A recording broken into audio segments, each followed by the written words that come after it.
Et on commence avec cette information que nous vous donnons en cette fin de matinée sur iTélé, information de Jean-Michel Descugis. Bonjour Jean-Michel, on a parlé de cette condamnation qui est connue en 2013. Larossi Abala est condamné à 3 ans de prison pour participation à une filière djihadiste.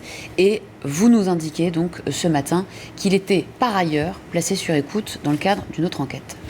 Oui, il faisait l'objet d'une enquête judiciaire, une information judiciaire qui avait été ouverte en 2016 sur commission rogatoire d'un juge. Il faisait l'objet d'une écoute judiciaire dans le cadre d'une filière de djihadistes en partance pour la Syrie, dont les principaux acteurs étaient en Syrie, sont en Syrie partis combattre, et lui faisait partie de l'environnement, on va dire, en marge du deuxième rideau, de gens qui étaient restés et qui étaient impliqués dans cette filière. Et donc c'est dans ce cadre-là qu'il avait été placé sur écoute téléphonique. Mais ça ne veut pas dire grand-chose, et je parle sous l'autorité de Christophe Rouget.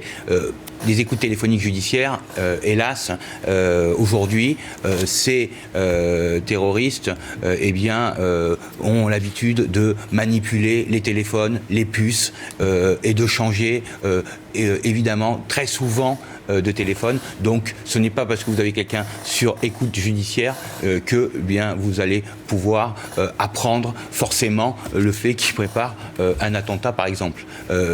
Parce que, hélas, les moyens techniques, si vous voulez, ils connaissent tous les moyens techniques, ils arrivent évidemment à passer à travers les failles, en tout cas au moins d'écoute téléphonique.